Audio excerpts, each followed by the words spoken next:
Hi, my name is Clara, and in this video, I'll be exploring 3 foundational theories that help us better understand development, relationships, and human behavior. The theories are social learning theory, exchange theory, and symbolic interaction theory. These theories are widely used in both personal and professional contexts, from parenting and teaching to counseling, social work, and relationship education. While each theory offers a different lens, they all help explain how people interact, how they grow, and how they make decisions in their everyday lives. So let's start with social learning theory.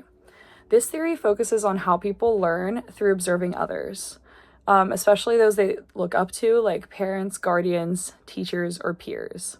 The theory emphasizes the power of modeling, imitation, and reinforcement. In other words, we don't just learn through direct experience, we learn by watching what happens to others around us and how they're rewarded or punished for their behavior. In this video, I'll focus specifically on modeling, or how someone can shape another person's behavior simply by setting an example. In this first skit, I'll be illustrating social learning theory, which focuses on how people learn from observing others. The concept I'll focus on is modeling.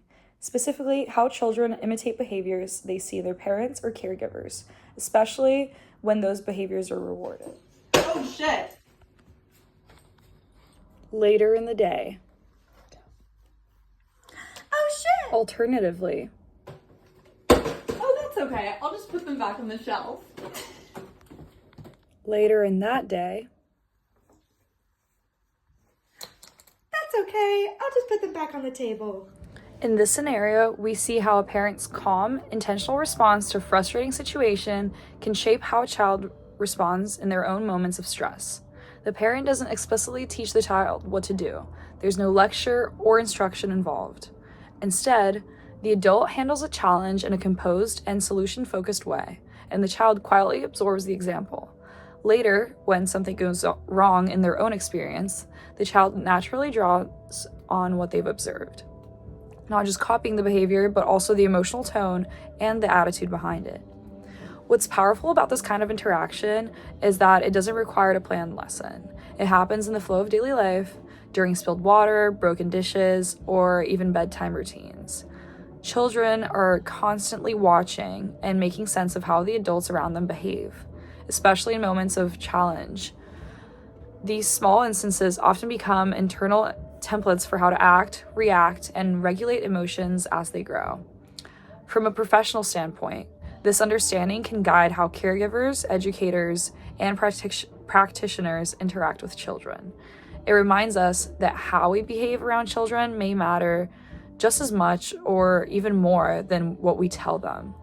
If we want children to develop emotional regulation, conflict resolution skills, or even patience, we have to model those qualities ourselves, especially when things don't go as planned. This has big implications for parenting support, teacher training, and even therapy with children and families. When professionals coach adults to model the behaviors they want to see, calmly setting limits, acknowledging feelings, or problem solving out loud, they're encouraging learning that happens not through instruction, but through real-life observation and emotional resonance.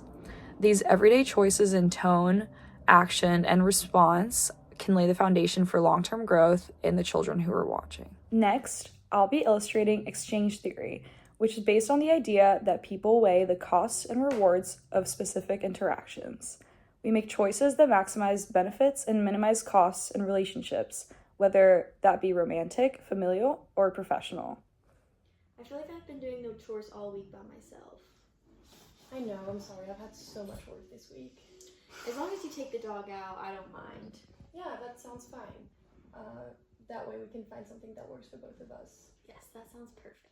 And I can also get takeout this weekend, so that it's my treat. Thank you. This type of interaction happens all the time in close relationships, whether romantic, familial, or platonic. We're constantly assessing whether things feel balanced, whether our efforts are recognized, and whether the other person is meeting us halfway. These small negotiations, deciding who cooks, who cleans, who drives the kids to school, may seem trivial, but they often shape the larger emotional tone of a relationship. From a practical standpoint, this kind of dynamic offers a useful framework for those working with couples or families. Therapists, educators, and mediators can help people reflect on not just what the behaviors they're unhappy with, but the underlying sense of imbalance those behaviors may represent. When someone says, "I always have to do this," they're often expressing more than frustration. They're pointing to a pattern that feels one-sided or unsustainable. Professionals can use situations like this to guide conversations about reciprocity, boundaries, and recognition. By helping people identify the ways they can contribute differently or feel more appreciated for what they already do, practitioners can support stronger, more equitable relationships built on communication and mutual investment.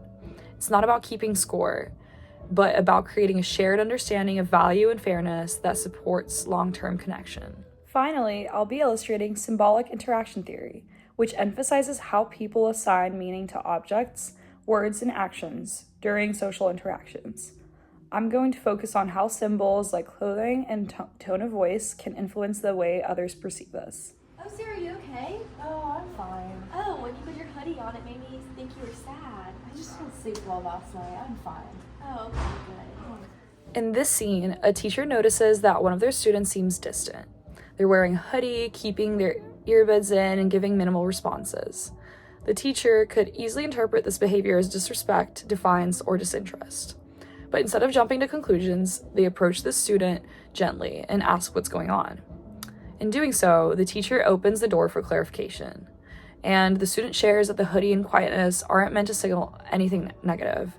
They're just part of how the student feels due to lack of sleep. This kind of moment illustrates how people often assign different meanings to the same symbol or behavior. A hoodie pulled up might feel like a security blanket to a student, but to an adult, it might look like withdrawal or lack of engagement.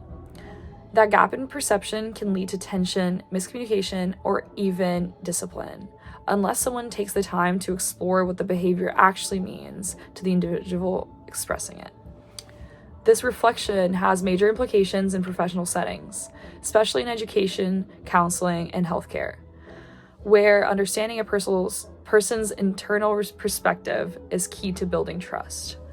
Rather than assuming a one-size-fits-all meaning, effective practitioners learn to ask, "What does this mean to you?" Or, "Can you help me understand what's going on from your point of view?" These kind of questions help decode behavior in a way that respects the other person's experience. When professionals make space for multiple interpretations, they're not just avoiding conflict, they are creating opportunities for connection. In this case, the teacher preserves the student's dignity while still maintaining curiosity and care. That approach can shift the relationship from one of power and correction to one of partnership and understanding. And that shift can have lasting effects, not just in the classroom, but in how that student experiences support and belonging going forward. To conclude, this video has illustrated how 3 important theories, social learning theory, exchange theory, and symbolic interaction theory, can be seen in real-life moments that happen every day. From a child learning emotional regulation by watching a parent, to partners negotiating how to divide responsibilities in a household, to a teacher trying to understand a student's behavior, these examples reflect how powerful these frameworks can be when they're applied thoughtfully. What stands out across all 3 is the idea that our actions, our words, and even our assumptions influence the people around us, often more than we realize. Whether we're modeling behavior, navigating fairness in relationships, or interpreting the social cues of others, these moments are meaningful. They shape how we connect with others and how others come to understand themselves. This matters not just in families, but in schools, workplaces, and professional settings. Practitioners like teachers, therapists, counselors, and social workers often rely on these theories to inform their approach, not by naming the theories outright, but by recognizing patterns, adjusting their responses, and encouraging growth in others. The goal of this video wasn't to explain theory in abstract terms, but to show what these ideas look like in action, in the kinds of conversations, reactions, and choices that happen in real life to all of us. By grounding the theory in relatable situations, we can all better understand how it works and, more importantly, how we can all use it in meaningful ways to improve our lives. Thank you so much for watching.